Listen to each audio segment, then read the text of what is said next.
Lagi, subtema debat malam hari ini ada 6. Yang pertama, sesuai dengan yang ada daftarnya di depan saya, politik luar negeri, geopolitik, globalisasi, hubungan internasional, keamanan, dan pertahanan. Hadirin sekalian, pada segmen pertama penyampaian visi misi dimulai dengan calon presiden nomor urut 3, maka di segmen kedua ini pendalaman visi misi dan program kerja akan dimulai dengan calon presiden nomor urut 1. Pertanyaan untuk calon presiden nomor urut 1, Bapak Anies Baswedan. Pertahanan negara yang tangguh dapat dicapai dengan memanfaatkan teknologi siber, kecerdasan buatan, dan satelit untuk informasi geospasial. Pertanyaannya, apa kebijakan paslon untuk mendapatkan akses teknologi dan pengembangannya guna memperkuat pertahanan Indonesia? Waktu menjawab selama 2 menit, Pak Anies, dimulai dari Bapak berbicara, kami persilahkan. Terima kasih. Sebelum saya menjawab pertanyaan itu, saya mengklarifikasi tadi data yang meleset. Maaf Pak Prabowo, angkanya terlalu kecil. Bukan 320 hektar, tapi 340.000 hektar. Saya klarifikasi. Kemudian itu pun salah. Melanjutkan. Itu pun salah. Atas apa yang Bapak, perlu saya sampaikan. Mas Anies, Pak Prabowo, jangan Pak Prabowo, Pak Prabowo, Pak Prabowo, mohon maaf, ini mohon nanti tenang ada dulu kesempatannya, hadirin. baik. Mohon tenang. Harap tenang. Mohon tenang. Harap tenang. Harap tenang. Baik, kita akan lanjutkan. Harap tenang Ya. hadirin. Silakan, Bapak. Baik, ini adalah salah satu ancaman non-tradisional yang makin hari makin nyata dirasakan di Indonesia. Kita merasakan keluarga-keluarga kita, HP, komputer, menghadapi tantangan hacking. Karena itulah menurut kami perlu sekali kita membangun satu struktur pertahanan cyber yang serius. Dan ini tidak cukup dengan memberikan tugas pada sekelompok orang. Satu adalah dengan membangun satu sistem yang komprehensif, perencanaan komprehensif yang melibatkan seluruh lembaga termasuk komponen masyarakat. Yang kedua adalah pengadaan teknologi-teknologi terbaru. Tapi kuncinya bukan semata-mata pada teknologinya. Kuncinya adalah pada pelibatan semua secara semesta. Yang ketiga, yang tidak kalah penting adalah mekanisme untuk merespon balik apabila terjadi kondisi serangan. Sehingga bisa memiliki kecepatan untuk recover, kecepatan untuk kembali dalam sistem ketika terjadi serangan-serangan cyber itu. Jadi menyusun ini, satu adalah melibatkan secara komprehensif, yang kedua menggunakan teknologi terbaru, yang ketiga sistem recovery yang cepat. Terima kasih. Baik, terima kasih Pak Anies. Silakan Pak. Iya, sekali lagi ya, saya berpandangan Pak Anies juga terlalu teoritis. Semuanya bagus, indah, tetapi yang nyata tentang masalah AI, cyber, teknologi tinggi dan sebagainya adalah sumber daya manusianya, awaknya. Saya begitu jadi menteri, saya membentuk 4 fakultas baru di bidang science, teknologi, engineering, dan mathematics. Kita menyiapkan putra-putri kita terbaik untuk menguasai teknologi, untuk menguasai science, untuk menguasai artificial intelligence, untuk menguasai cyber. Bukan barang yang kita beli, kita harus kuasai know-how-nya, kita harus kuasai sistem yang harus kita pegang. Dan menurut saya itu adalah inti daripada masalah. Tidak hanya bicara-bicara yang baik-baik saja. Waktu sudah habis Pak Prabowo. Yang pertama, kita mesti menguatkan BSSN. Dan kita penting untuk membuat security system yang baik. Bahkan selain membangun SDM dan infrastruktur yang baik, maka kecepatan internetnya dan coveragenya harus tinggi. Maka kalau kita kemudian membuat satu sistem infrastruktur yang bagus, jangan dikorupsi. Ini yang kemudian jadi persoalan. Maka tidak pernah selesai. Dan tentu saja LPDP itu punya potensi yang sangat tinggi untuk memberangkatkan orang-orang, anak-anak hebat ke sana. Namun demikian, ketika mereka sudah balik, mereka mesti diberikan ruang untuk bisa bekerja. BRIN bisa kita libatkan. Ya, mereka bisa membuat kolaborasi yang sangat bagus. Bahkan kemudian pengamanan di kepolisian, saya kira perlu cyber institution yang dipimpin oleh Jenderal Bintang 3. Dan kita perlu duta besar cyber.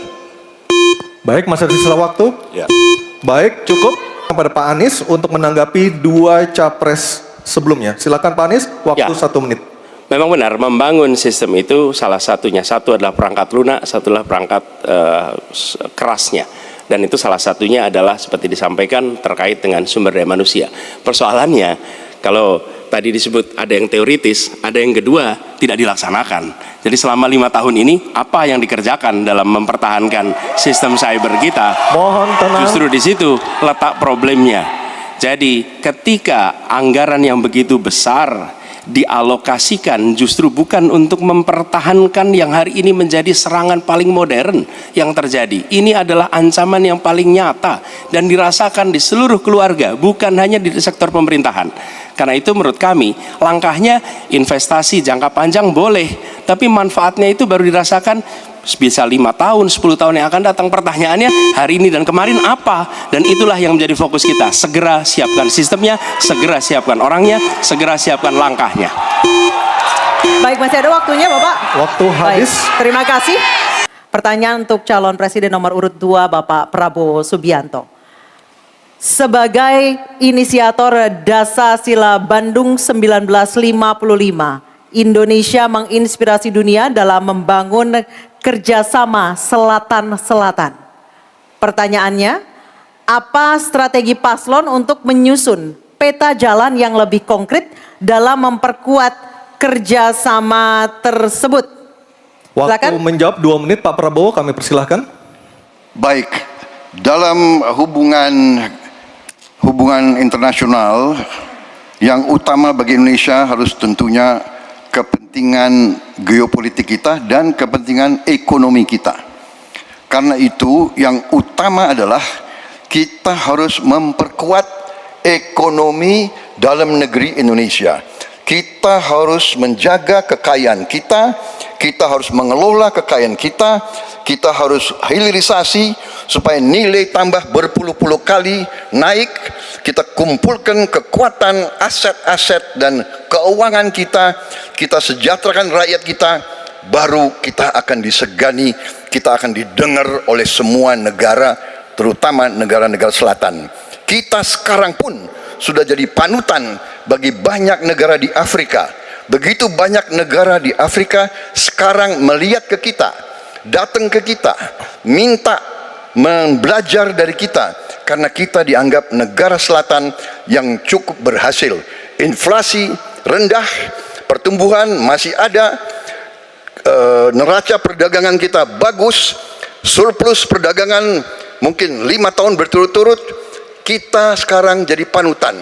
Jadi leadership kita di dunia, di hubungan internasional akan tercermin dan terimpak oleh keberhasilan kita mengelola kekayaan kita, menghilangkan kemiskinan di negara kita, rakyat kita, meraih teknologi, menjadi negara industri. Itu yang akan membuat kita memimpin dunia selatan.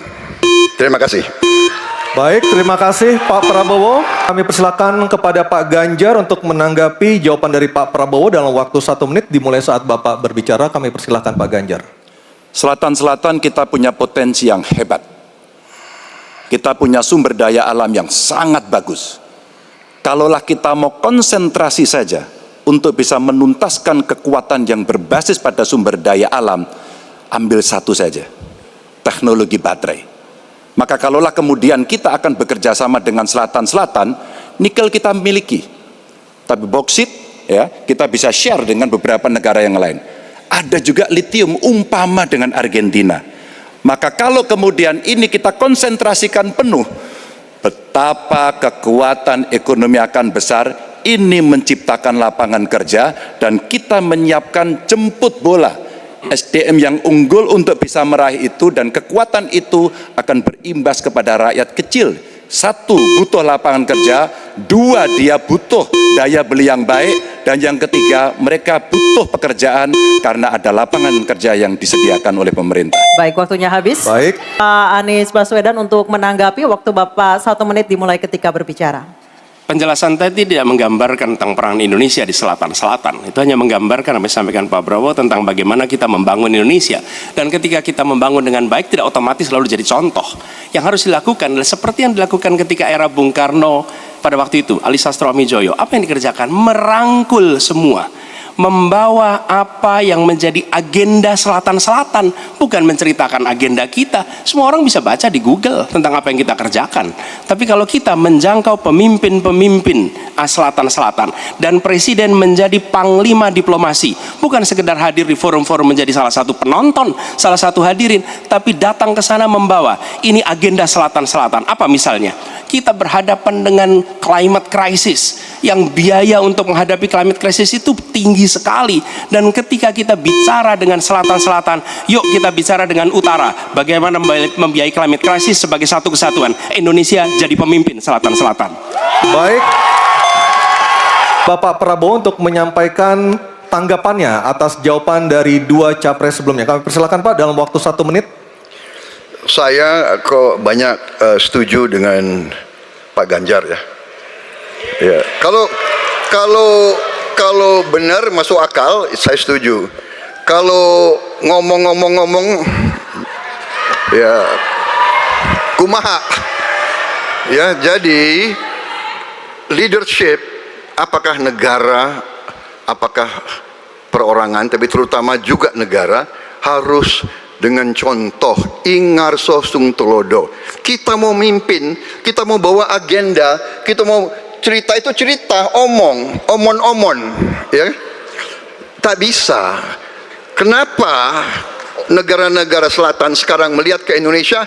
Karena kita berhasil membangun ekonomi kita.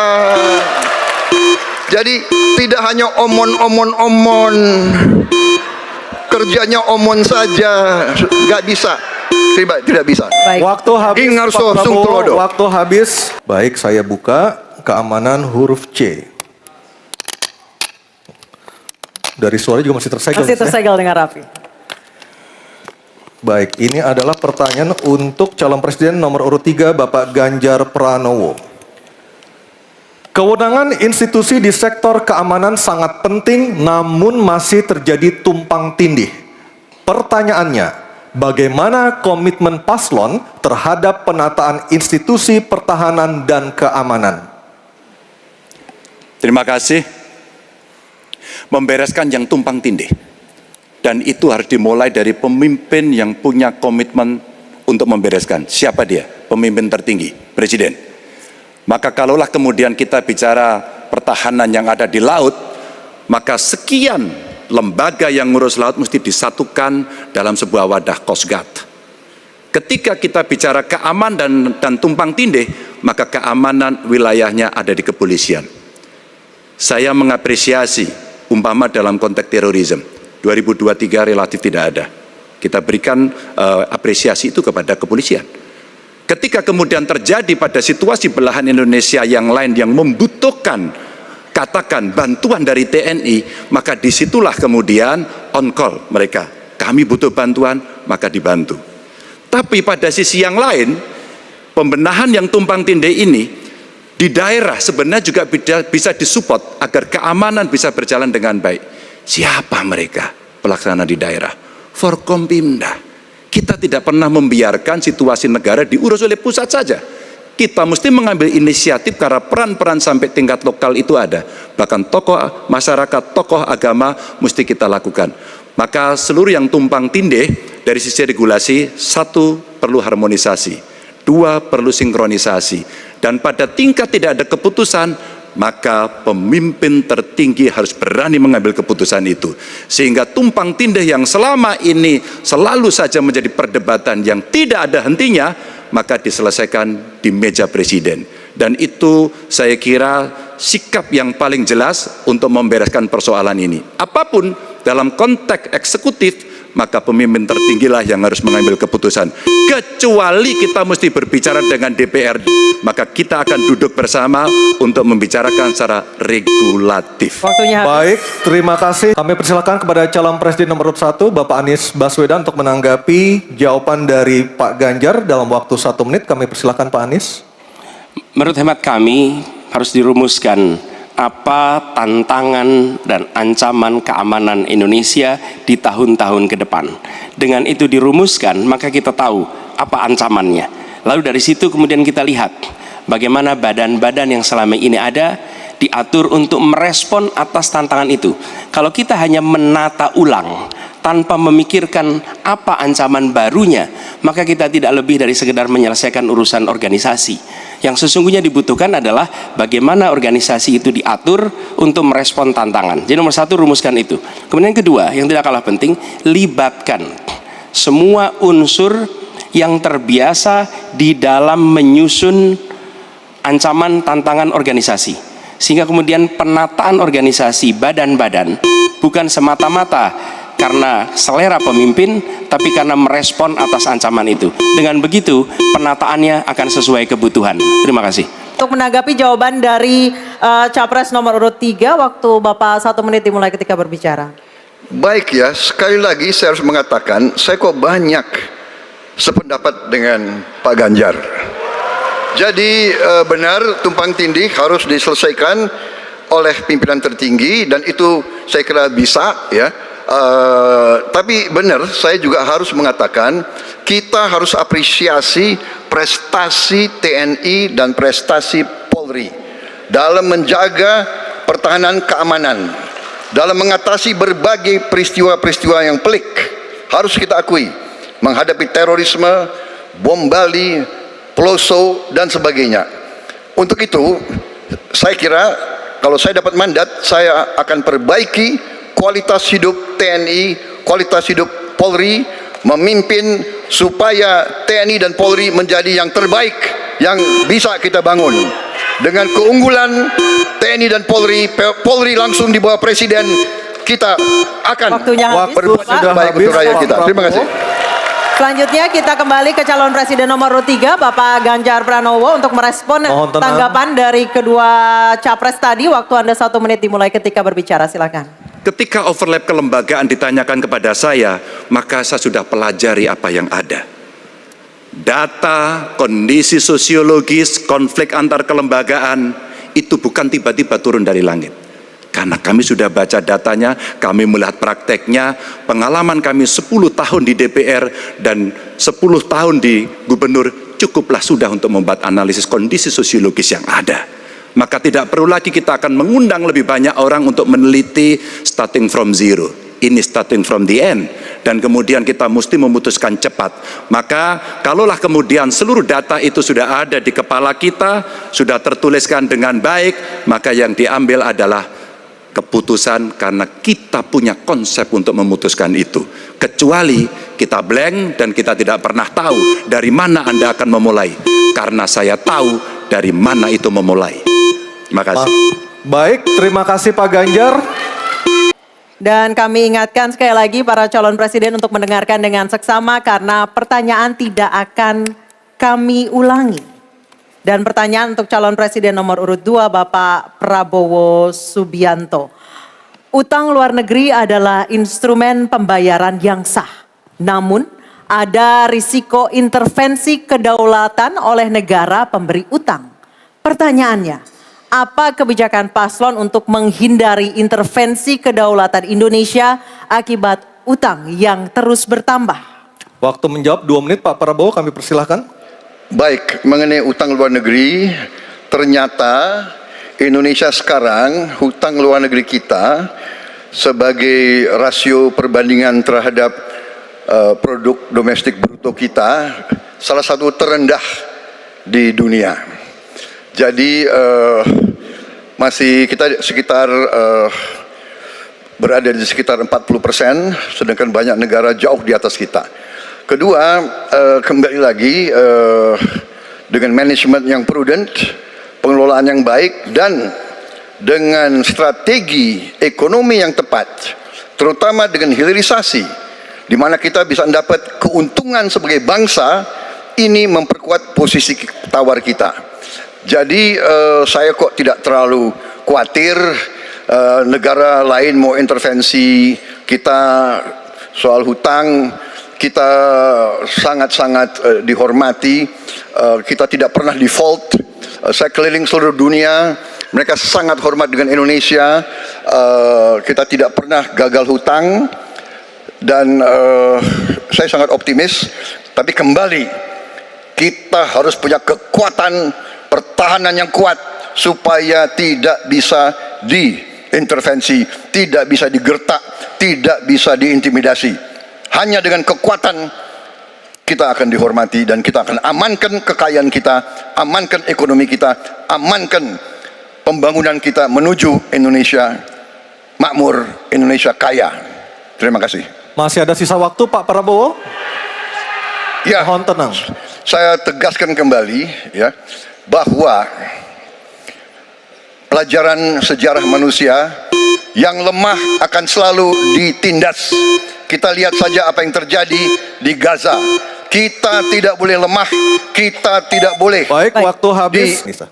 Baik, selanjutnya Capres nomor urut 2, jawaban Capres nomor urut 2 akan ditanggapi oleh calon presiden nomor urut 3, Bapak Ganjar Pranowo. Kami persilakan Bapak, waktu Anda 1 menit. Kita membaca buku Convention of Economic Hitman dari John Perkin, bahwa hutang-hutang itu memang bisa mematikan. Maka hati-hati kalau mau hutang. Terutama pada infrastruktur yang punya risiko tinggi. Kita mesti hitung betul, kita mesti prudent betul. Karena ini pernah dilakukan dan membuat banyak negara kolaps karena hutang. Namun demikian, kalau mau pakai kekuatan dalam negeri, artinya wajib hukumnya kita mendorong ekonomi tumbuh 7%, kemudian govern berjalan bisa dengan baik, maka ICOR bisa turun 4%, dan kemudian kita mesti betul-betul anti korupsi. Kalau itu tidak dilakukan, maka tidak akan tumbuh ekonomi yang ada di tempat kita. Ease of doing business mesti dilakukan. Hanya saja memang, kalau kita bicara pada industri pertahanan kita, mesti kita kuatkan industri dalam negeri. Jadi mohon maaf kaitan dengan hutang, no utang, no usang.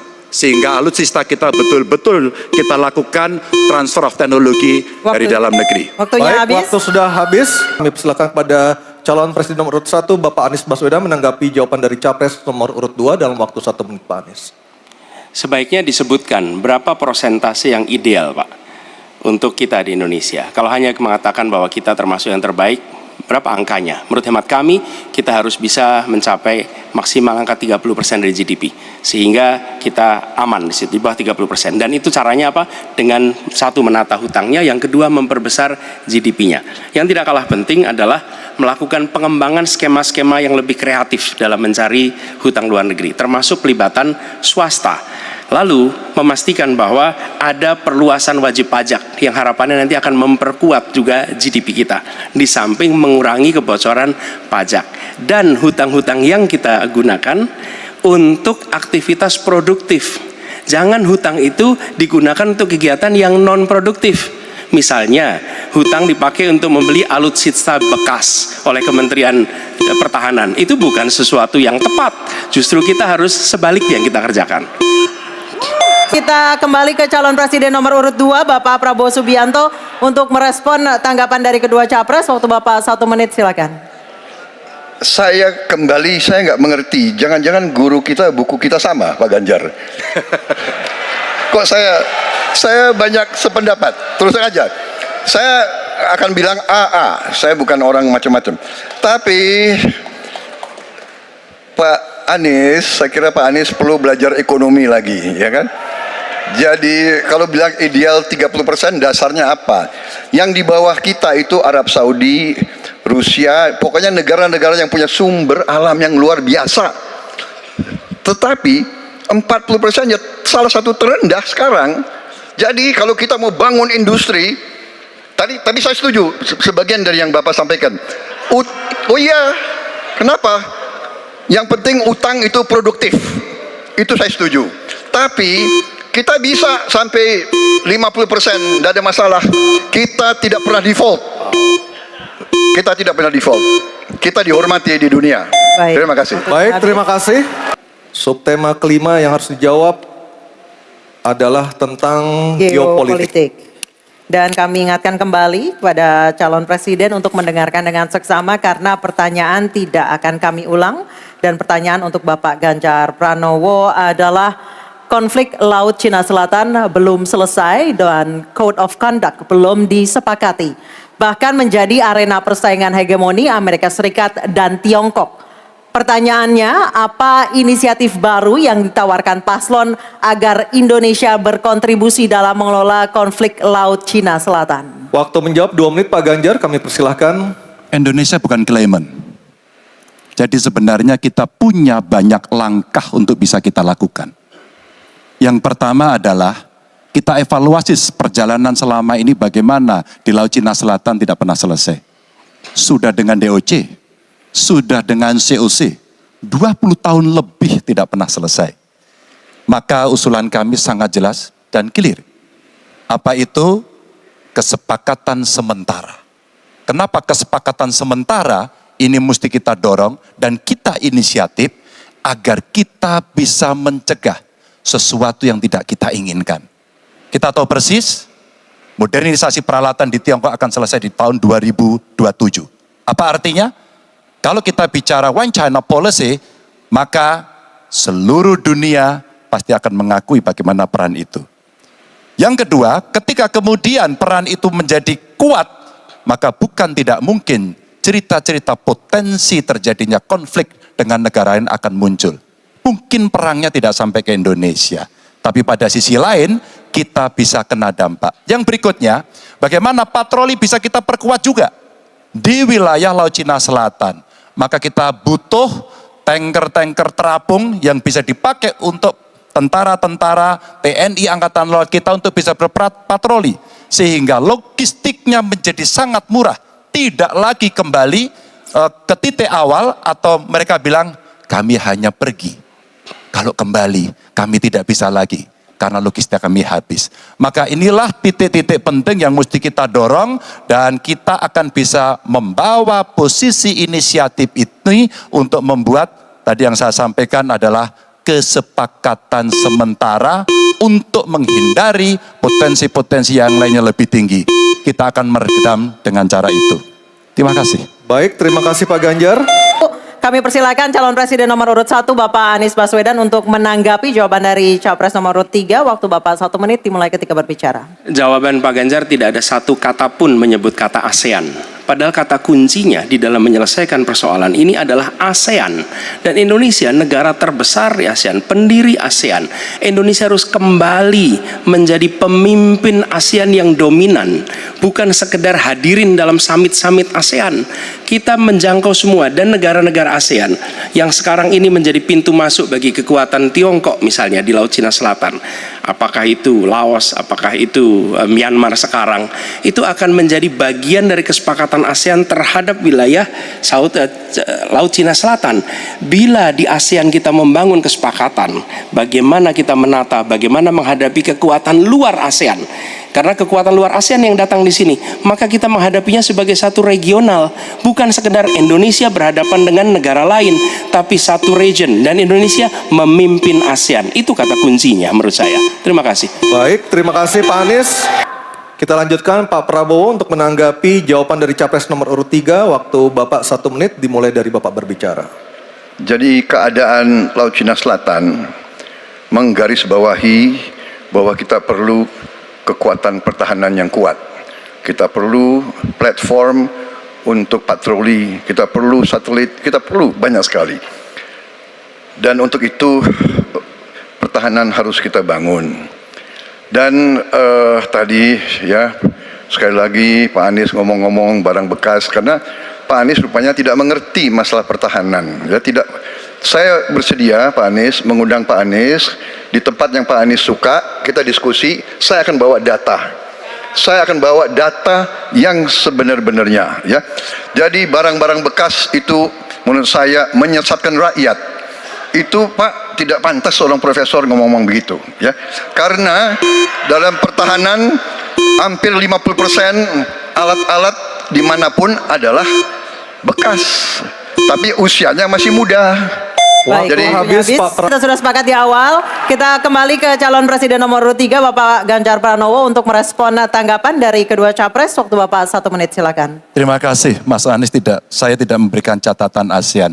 Saya tahu persis pengambilan keputusan di ASEAN itu rumitnya minta ampun. Karena harus dengan konsensus. Maka kenapa banyak persoalan tidak selesai. Disitulah ketika kemudian amanah yang diberikan kepada saya, revitalisasi ASEAN. Agar kemudian pengambilan keputusannya tidak bulat. Sehingga kalau kita berbicara Laut Cina Selatan kemudian menggerakkan ASEAN, oke, itu betul. Tapi terbayangkan DOC, COC yang sudah lamanya minta ampun 20 tahun lebih tidak pernah selesai. Maka pengambilan keputusannya, proses pengambilan keputusan di ASEAN itulah yang mesti juga kita review sehingga akan bisa lebih cepat. Yang berikutnya, saya sepakat alutsista angkatan laut yang ada di sekitar sana harus menjadi prioritas. Dan begitu saya jadi presiden, kita tunjukkan kedaulatan kita, gas yang ada di Natuna Utara harus dieksploitasi oleh kita sendiri untuk menunjukkan power kita Baik. pada Waktu dunia. sudah habis. Sekali lagi masih tersegel. Ini globalisasi huruf C. Kita akan lihat bersama. Kami ingatkan kembali sekali lagi bagi para calon presiden untuk mendengarkan pertanyaan dengan seksama karena kami tidak akan ulang. Pertanyaan untuk Bapak Anies Baswedan adalah globalisasi membuka peluang masuknya budaya asing ke Indonesia, tetapi juga memungkinkan budaya Indonesia untuk mendunia. Pertanyaannya, bagaimana strategi paslon mempromosikan budaya populer Nusantara untuk mendukung pertumbuhan ekonomi nasional? Waktu Bapak menjawab 2 menit, Pak Anies, kami persilahkan. Ya. Negara harus mengalokasikan sumber daya yang cukup di bidang kebudayaan, bukan dipandang sebagai biaya tapi dipandang sebagai investasi. Dengan begitu, maka karya-karya kita dari mulai kuliner, karya seni seperti film itu menjadi tumbuh berkembang dan kemudian bisa dibawa ke level global. Dan kita berencana di dalam diplomasi ini melibatkan semua, diaspora dilibatkan, mahasiswa dilibatkan, mereka yang berada di luar diajak menjadi bagian dari diplomasi. Kemudian yang tidak kalah penting, kita ingin membangun rumah kebudayaan Indonesia di tiap-tiap region di seluruh dunia. Sehingga di tiap-tiap region kita akan memiliki satu tempat di mana Indonesia menunjukkan karya budayanya, di mana kita menjual kepada mereka bukan sekedar komoditas-komoditas perekonomian, tapi juga kita menawarkan kepada mereka nilai karya budaya Indonesia. Kemudian kuliner, kita merencanakan untuk membantu mendorong tumbuhnya restoran-restoran, kafe-kafe Indonesia di berbagai kota besar di seluruh dunia. Sebagaimana sekarang di Jakarta kami menyaksikan banyak sekali restoran asing di sini. Kita harus memiliki rumah kuliner Indonesia di berbagai tempat. Dan itu siapa? Negara yang ada di belakangnya, negara yang fasilitasi. Dengan begitu maka swasta yang terlibat akan bisa mengelola ini, tapi awalnya investasi dari negara. Dan lalu disiapkan kredit yang memungkinkan bagi usaha kecil mikro untuk menjadi bagian dari diplomasi kebudayaan Indonesia. Kemudahan di dalam permodalan, kemudahan di dalam mengakses pasar internasional, itu semua dilakukan supaya seluruh jajaran bisa terlibat di dalam kampanye diplomasi kebudayaan Indonesia. Terima kasih. Baik, terima kasih Pak Anies. Calon presiden nomor urut 2 Bapak Prabowo Subianto untuk menanggapi jawaban dari capres nomor urut 1. Waktu Bapak 1 menit, silakan. Saya kira yang disampaikan Pak Anies masuk akal ya, walaupun memang itu bersifat normatif ya. Memang kembali kalau dikatakan negara yang harus berperan, kuncinya adalah bahwa kita ini harus punya dana yang cukup, kita harus punya tabungan yang cukup, kita harus punya sovereign wealth fund yang cukup. Untuk itu kita harus punya laba yang cukup, kita harus punya neraca perdagangan yang positif, kita harus punya tabungan yang banyak. Dan untuk itu hanya bisa dilakukan dengan hilirisasi, dengan penghematan, dengan efisiensi, dengan penerimaan pajak yang baik, dan yang efisien. Saya kira itu. Baik, terima kasih Pak Prabowo. Kita dengar tanggapan ataupun jawaban dari calon presiden nomor urut 3 Bapak Ganjar Pranowo menanggapi jawaban capres nomor urut 1. Waktu Anda 1 menit Pak Ganjar, kami persilahkan. Teknologi digital sudah mendunia, kita semua menggunakan itu. Maka ada satu kata namanya viralisme. Maka ketika kemudian ada yang konvensional, kita mendorong agar para duta besar kita, diplomat kita untuk menjadi tenaga pemasar, mereka menjadi fasilitator, mereka juga kemudian mempromosikan yang ada di dalam negeri maupun menarik yang potensi di luar negeri ke dalam negeri dengan berbagai kerjasama dan fasilitasi dari negara, maka viralisme sebenarnya bagian yang bisa kita dorong dari tanah air sendiri. Kalau kita lihat Nicky, Rich Brian, Karina seorang intelektual yang hebat sekali yang menemukan antivirus AstraZeneca.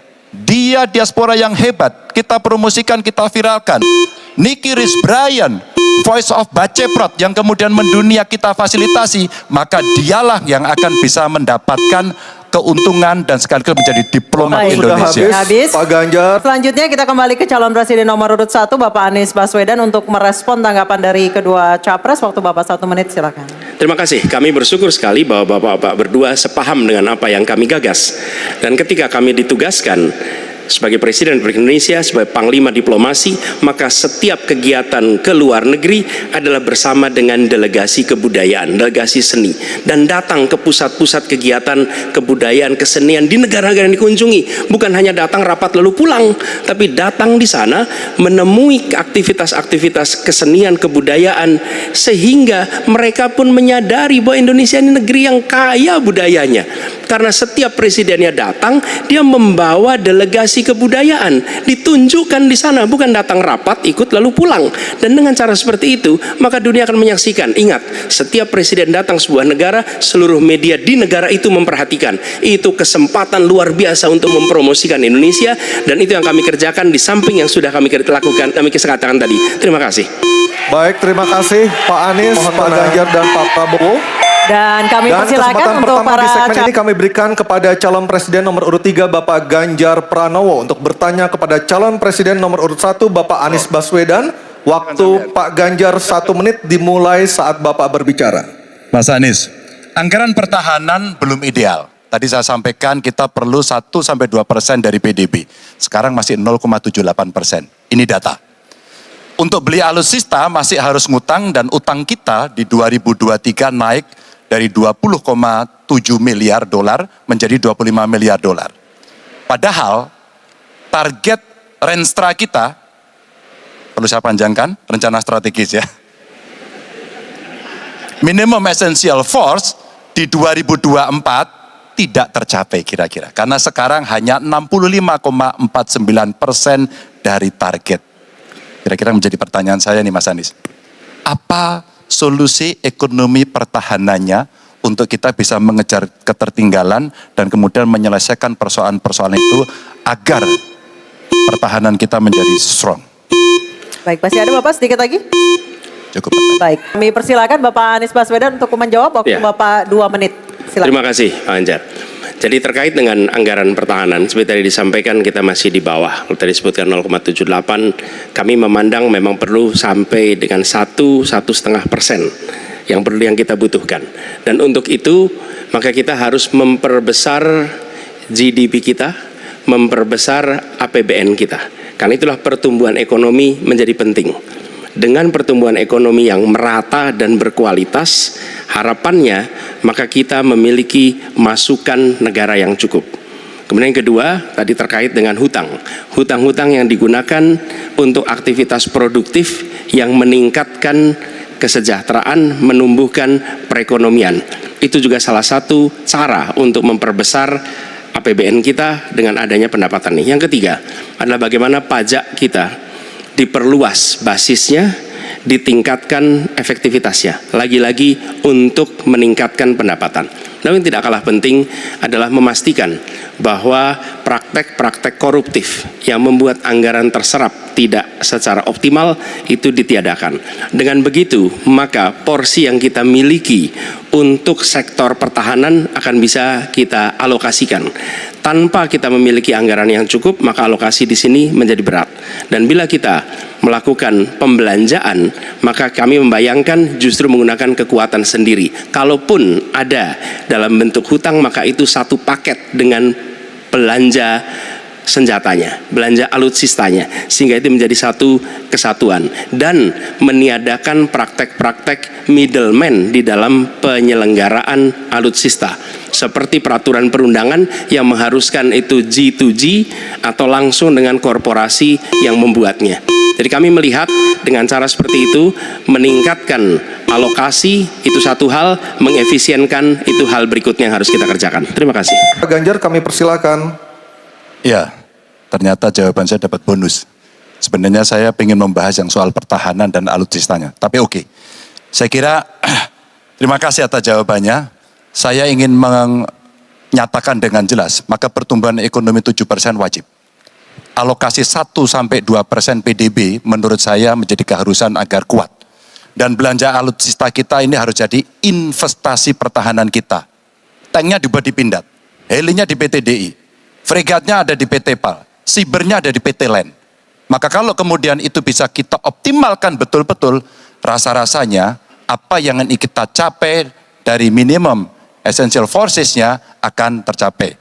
Kalau kita lihat di 2024 yang rasa-rasanya agak berat bisa dicapai, maka saya khawatir makin mundur, tidak ajak dalam perencanaan, ini menyulitkan. Dan kita perlu garda samudra untuk mengawal Indonesia dan pertahanan sakti 5.0. Waktu waktunya habis, terima habis. kasih Pak Ganjar.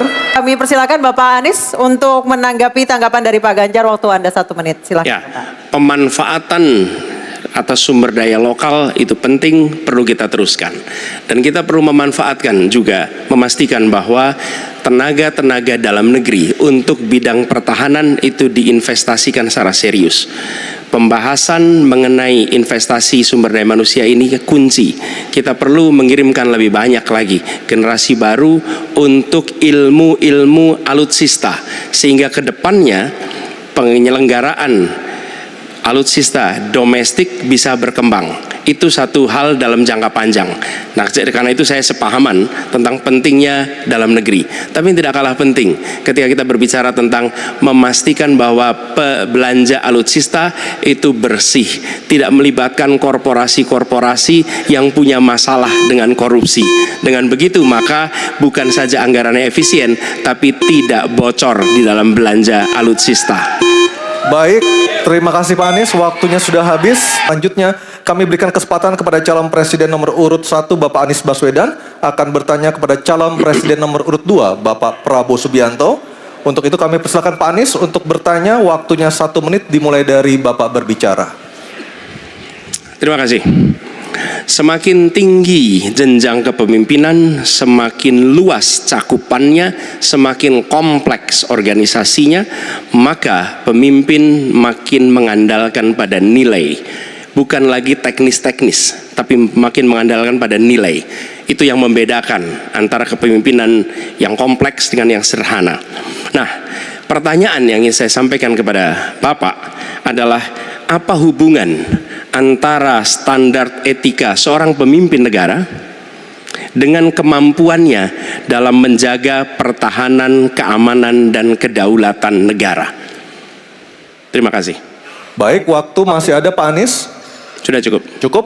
Baik, kami persilakan kepada calon presiden nomor urut 2 Bapak Prabowo Subianto untuk menjawab pertanyaan dari Bapak Anies. Waktu Bapak 2 menit dimulai ketika berbicara, silakan. Saya sependapat bahwa semakin tinggi, semakin kompleks, memang kepemimpinan itu butuh nilai. Nilai-nilai yang sangat fundamental. Pertama, nilai adalah cinta tanah air. Kedua, kejujuran. Ketiga, kebersihan yang Bapak bolak-balik ngomong. Harus memberi contoh. Tidak boleh korupsi dengan bentuk apapun. Jadi saya sependapat harus ada kepemimpinan berdasarkan nilai. Ya. Jadi hubungan dengan etik, benar. Ya, kita harus beretik dengan benar. Ya, jujur. Apa yang kita katakan itu ya yang ada di hati kita. Jangan lain di mulut, lain di hati. Dan harus cinta tanah air. Pertahanan ini sakral bagi kita. Ini menyangkut keselamatan kita. Jangan karena ambisi pribadi kita menghasut dan menyesatkan rakyat. Itu etik yang tertinggi, Saudara Profesor Anies Baswedan. Itu etik yang tertinggi. Kebersihan jiwa, kejujuran, kesetiaan kepada rakyat. Sekali lagi, jangan karena ambisi pribadi kita menyesatkan rakyat, kita menghasut rakyat, kita membahayakan pertahanan keamanan rakyat. Kasihan prajurit-prajurit yang sedang berjuang untuk menjaga kita, polisi-polisi yang menjaga kita. Kasihan kalau ada calon-calon pemimpin yang kerjanya hanya menghasut saja. Waktu habis, terima kasih Pak Prabowo. Oke, Mohon bisa tenang dulu. Baik, kita lanjutkan kepada Bapak Anies Baswedan menanggapi jawaban dan pernyataan dari Capres nomor urut 2 Bapak Prabowo Subianto. Waktunya 1 menit, silakan Pak Anies. Ketika dikatakan bahwa standar etika yang dipegang adalah tinggi, memang menjadi presiden, panglima tertinggi harus memiliki standar etika yang amat tinggi. Itu harus, karena dia akan mengambil keputusan, mengerahkan pasukan, dan ketika harus bertempur ada korban nyawa, itu keputusan-keputusan etika. Tapi dalam kenyataannya Pak, ketika Bapak memimpin di Kementerian Pertahanan, banyak orang dalam pengadaan alutsista, PT Teknologi Militer Indonesia, Indonesia Defense Security, lalu orang dalam pengelolaan food estate, lalu ada kejadian-kejadian di mana kita semua menyaksikan ketika ada pelanggaran etika dan Bapak tetap jalan terus dengan cawapres yang melanggar etika. Artinya ada kompromi atas standar etika. Standar etika ini fakta. Ini fakta. Dan kemudian dalam pidato Bapak mengolok-olok tentang pentingnya etika. Saya tidak tega untuk mengulanginya. Pertanyaannya, apa penjelasan Pak Prabowo soal itu semua? Baik, waktu habis. Kami persilakan Bapak Prabowo untuk menanggapi pernyataan Bapak Anies Baswedan. 1 menit, silakan Bapak. Jadi, saudara-saudara, semua data yang saudara ungkapkan itu keliru semua. Jadi saya bersedia kita duduk, kita buka-bukaan, ya. Mau bicara food estate, mau bicara apa PT Teknologi Militer Indonesia, kita buka, iya kan? Jadi di mana masalahnya? Nah, saudara bicara etik-etik, ya kan? Saya tuh keberatan karena saya menilai, maaf ya, karena Anda desak saya terus terang aja saya menilai Anda tidak pantas bicara soal etik. Itu saja. Saya merasa bahwa Anda itu posturing, ya. Anda tuh menyesatkan. Itu aja, ya. Saya boleh berpendapat kan? Saya menilai Anda tidak berhak bicara soal etik karena Anda memberi contoh yang tidak baik soal etik. Terima kasih. Mohon tenang, mohon tenang. Oke. Baik, sekarang saatnya kita akan melihat calon presiden nomor urut 2 dan 3 saling bertanya dan menanggapi. Diawali dengan calon presiden nomor urut 2 Bapak Prabowo Subianto bertanya kepada calon presiden nomor urut 3 Bapak Ganjar Pranowo. Kami persilakan Pak Prabowo, waktunya 1 menit. Baik, Pak Ganjar. Ya, Pak. Pak Ganjar mengatakan bahwa anggaran pertahanan kita sebaiknya naik 1-2%. Dan bahwa kita harus membangun industri pertahanan dalam negeri yang kita utamakan. Pertanyaan saya, kalau kita menaikkan sampai dengan 1-2%, bagaimana sikap Bapak dalam mengambil keputusan tentang teknologi yang mana yang kita prioritaskan dalam peningkatan pertahanan itu? Postur mana? Daratlah, lautlah, udara, atau ketiga-tiganya, atau kita mengarah ke teknologi yang lebih canggih lagi? Terima kasih. Baik, masih ada waktunya Bapak? Cukup. Baik. Kami persilakan Bapak Ganjar untuk menjawab pertanyaan dari Pak Prabowo. Waktu Anda 2 menit, silakan Bapak. Terima kasih. Mudah-mudahan saya didudukan di tengah, memang agak mendinginkan dua kawan saya kiri kanan. Makasih Pak Prabowo. Mana pilihannya dari Matra itu? Proporsional Pak. Tapi tidak ada serangan yang akan masuk melalui darat karena kita negara archipelagic. Maka yang mesti diperkuat hari ini adalah laut. Prioritas. Laut, mereka butuh sonar Pak. Mereka butuh sensor-sensor Pak. Dan hari ini mereka menyampaikan kepada saya kebutuhan itu nomor 1 hari ini. Yang berikutnya tentu udara. Kenapa udara? Kami tidak bisa Pak.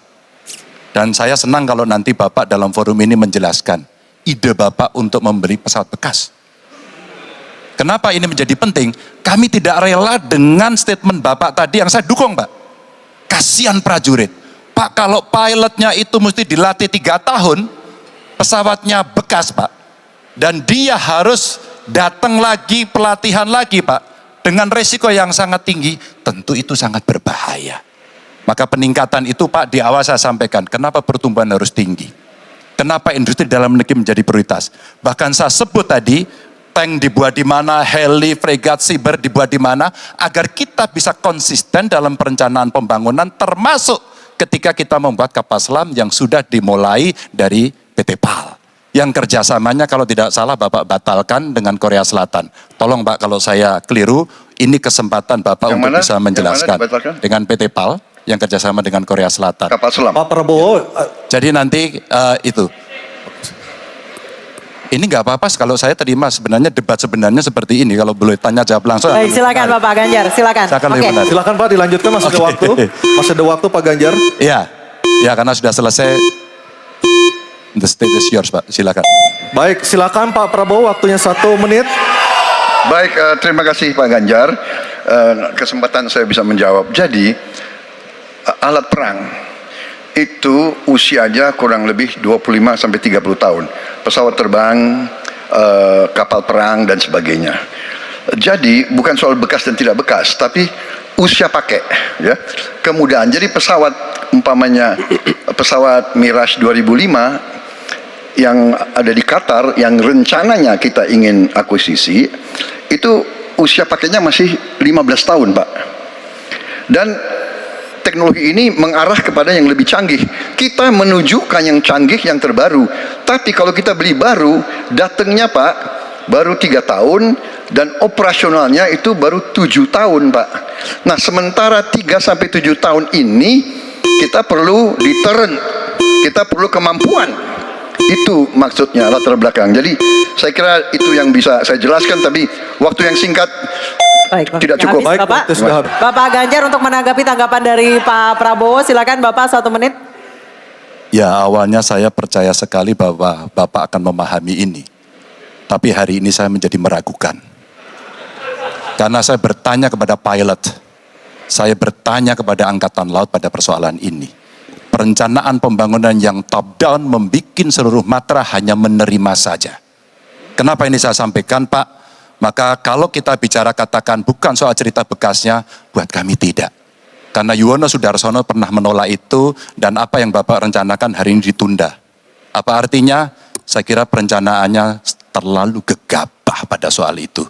Dan keseriusan itu tidak dimunculkan sama sekali pada pengelolaan industri pertahanan dalam negeri. Di mana PT PAL kemudian hari ini sudah mendapatkan hutang dan kemudian dia tidak bisa melaksanakan apapun pada soal itu. Maka ini menjadi catatan, tapi saya berterima kasih karena Pak Prabowo menjelaskan itu.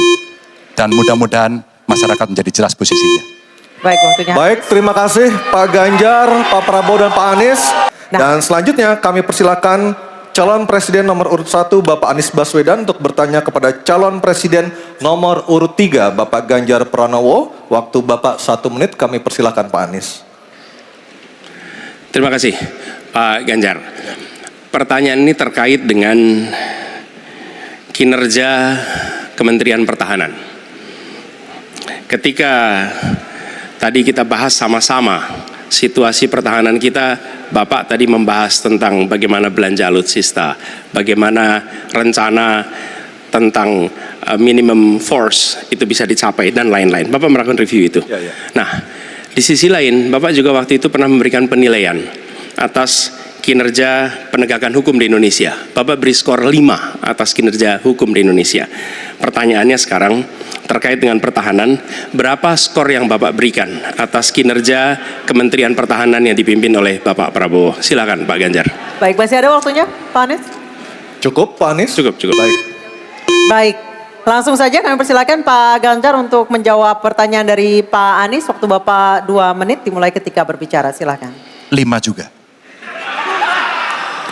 Saya punya datanya dan kemudian akan saya sampaikan. Maka di meja saya sudah saya siapkan data satu persatu.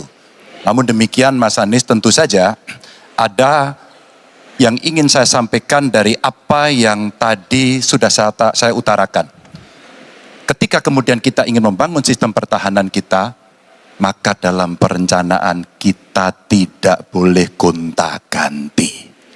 Kita mesti ajak, mesti konsisten. Kedua, kita mesti mendengarkan betul-betul dari seluruh matra. Maka seluruh proses perencanaannya harus bottom up. Sehingga saya ketemu dengan seseorang berpangkat cukup tinggi, Pak, kalau Bapak kasih persenjataan kepada saya yang tidak saya butuhkan, sudah saya siapkan museum untuk saya taruh di sana. Situasi seperti ini tentu tidak mengenakan. Tapi ini harus kita buka apapun kondisinya untuk perbaikan bangsa. Kritik, otokritik itu menyehatkan. Tidak ada kok rasa dengki di hati saya. Yang ada adalah bagaimana rasa cinta tanah air ini mesti kita wujudkan. Agar kemudian kita betul-betul bisa menjadi negara kuat di banyak area dan kita berbicara di dunia internasional disegani. Bung Karno pernah menyampaikan itu. Daulat politik itu wajib. Berdikari dalam bidang ekonomi mesti dituju. Dan kita punya kepribadian dalam kebudayaan. Sekarang daulat ekonomi pertahanan kita mesti kita tunjukkan. Maka ketika banyak perusahaan-perusahaan waktu itu yang sangat strategis dibikin, itu mimpi sejak dari lama pendiri bangsa agar kita menjadi negara kuat. Dan itulah yang sebenarnya kita-kita yang harus meneruskan itu. Begitu Mas Anies. Ya, makasih Pak Ganjar. Cukup Pak Ganjar. Baik Pak Anies. Jadi TNI, tentara kita, polisi kita, semua bekerja luar biasa di lapangan. Kita harus berikan rasa hormat dan terima kasih. Karena mereka mengerjakan hal-hal yang sulit, hal-hal yang berat. Tapi sisi kebijakan menurut saya lebih parah. Kenapa? Di era Pak SBY, kenaikan gaji terjadi 9 kali. Selama era ini hanya bernaik gaji 3 kali dan akan naik nanti tahun depan. Karena menjelang pemilu mungkin naik gajinya. Tapi di sisi lain, kesejahteraannya tidak dipikirkan dengan serius. Tukin hanya 80%. Lihat Kementerian Keuangan, lihat Kementerian PUPR. Menteri-menterinya mengusahakan peningkatan tukin di mereka. Lalu kita lihat tadi alutsista yang bekas, yang itu resikonya adalah keselamatan dari TNI kita. Mereka bekerja keras menjaga setiap jengkal tanah Republik ini. Tetapi mereka tidak didukung dengan policy. Karena itu menurut saya skornya justru di bawah 5 Mas Ganjar. Kalau 5 itu ketinggian Pak Ganjar. Terima kasih Pak Ganjar. Baik, waktu habis Pak Anies. Silakan Pak Ganjar. Mas Anies gak usah takut. Disebut aja angkanya berapa gitu loh. Kayak saya gitu loh. Jangan di bawah 5, sebut aja berapa.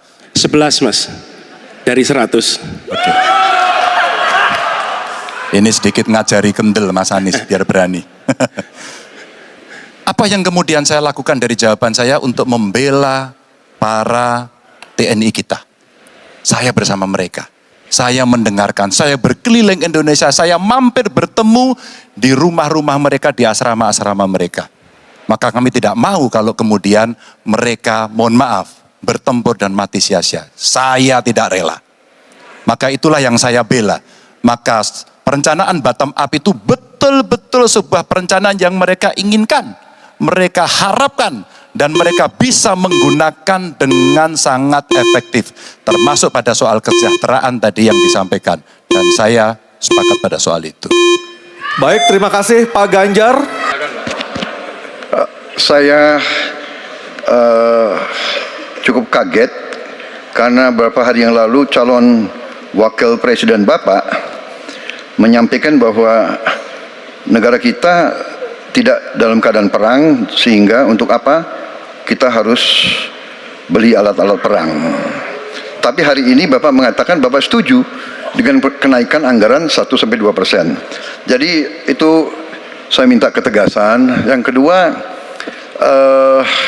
ya sekali lagi data-data yang Bapak pegang adalah keliru, dan juga Pak Ganjar tadi juga banyak kelirunya.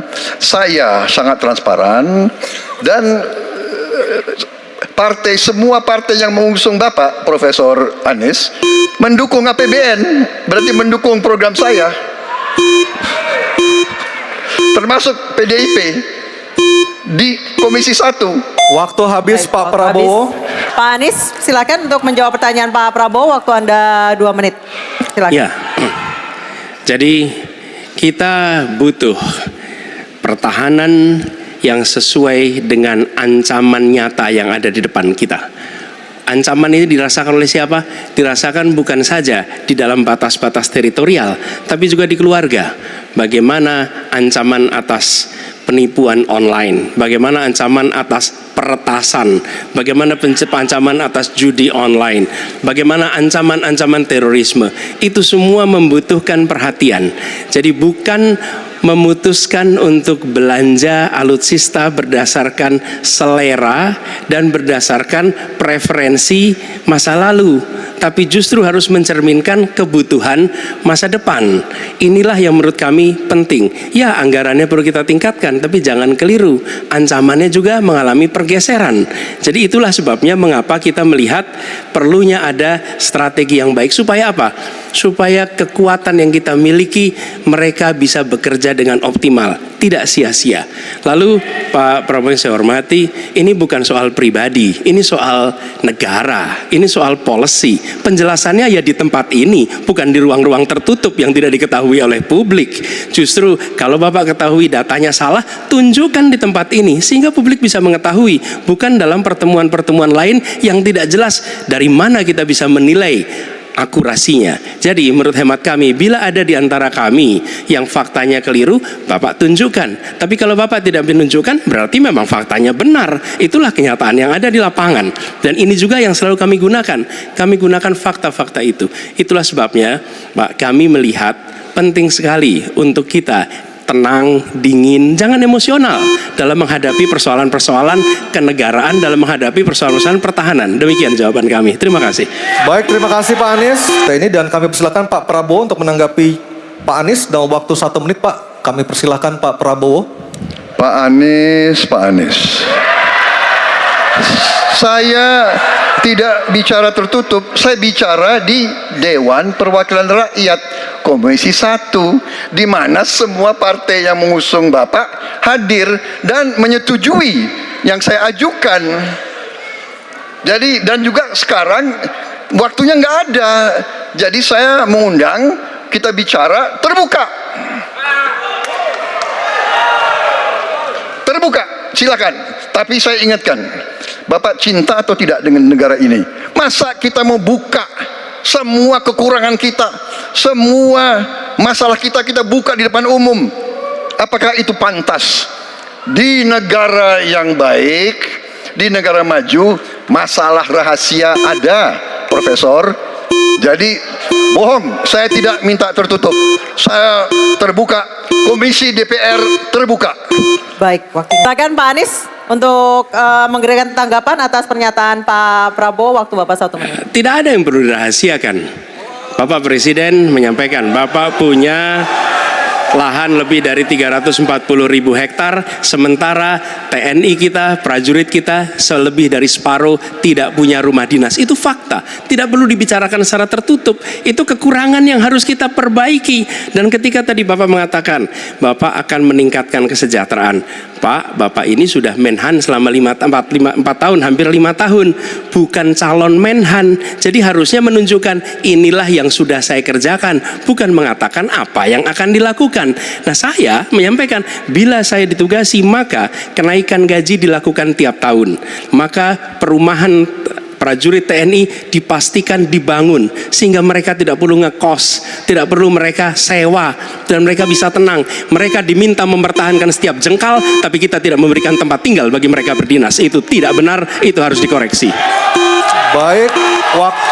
Waktu habis, silakan Pak Ganjar untuk bertanya kepada Pak Prabowo. Waktu Anda 1 menit, silakan Pak Ganjar. Terima kasih. Pak Prabowo, saya senang sekali Bapak memantik saya, data saya tidak benar. Silakan bantah data saya hari ini, Pak. Dan saya izinkan kalau ada staf mau bantu, silakan berdiri di sebelahnya. Izinkan. Pak, Global Peace Index kita menurut sumber Institute for Economic and Peace kita turun, Pak. Kalau mau diklosa boleh. Silakan. Saya bawakan ini dari rumah. Mari kita bicara data yang benar. Global Militarization Index kita, sumbernya Bonn International Center for Conflict Studies, turun. Semua skornya ada. Kapabilitas militer kita, ini dari Law Institute Asia Power Index, turun. Proporsi anggaran pertahanan kita, sumbernya IISS Military Balance Plus, turun.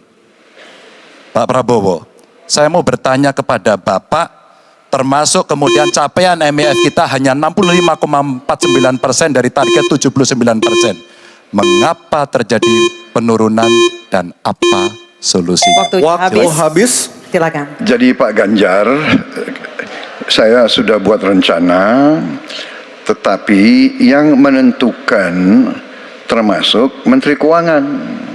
Dan masalah yang kita hadapi, tolong ya, saya memang sudah jadi Menteri Pertahanan 4 tahun, tetapi kita diganggu oleh COVID 2 tahun, di mana terjadi refocusing. Jadi banyak yang kita ajukan tidak disetujui oleh Menteri Keuangan.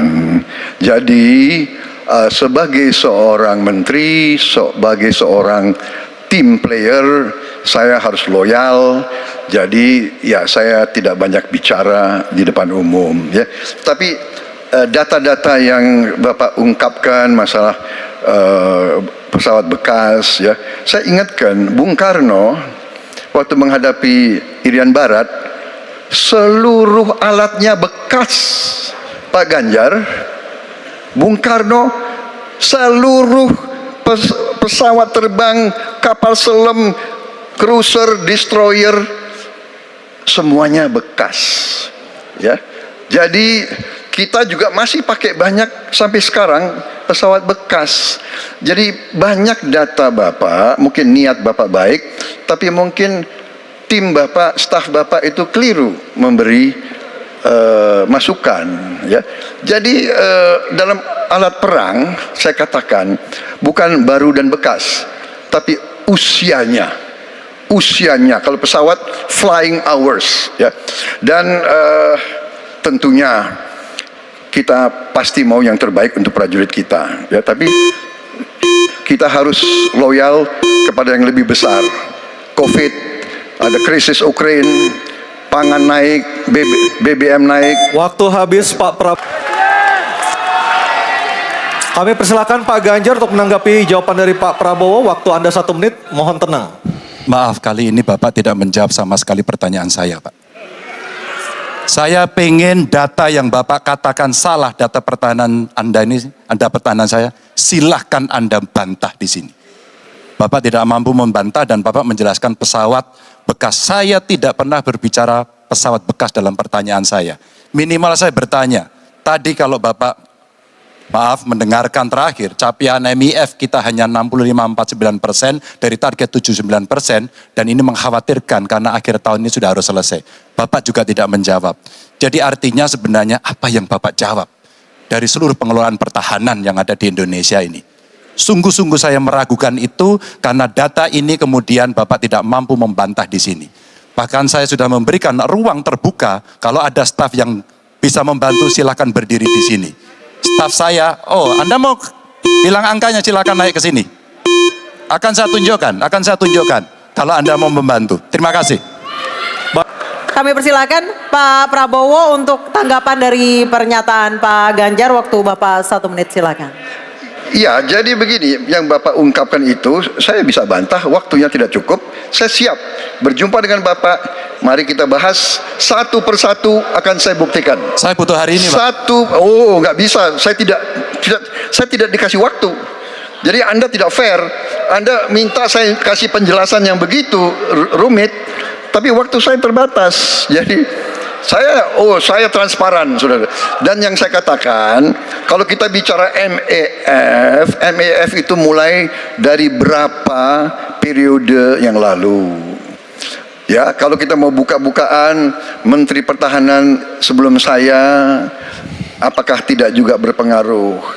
Juga Menteri Keuangan yang banyak tidak menyetujui disbursement. Jadi mari kita diskusi dengan baik sebagai negarawan dan tidak mencari-cari hal-hal yang keliru. Waktu Terima kasih. habis Pak Prabowo, terima kasih. Kita berikan apresiasi untuk ketiga calon presiden kita.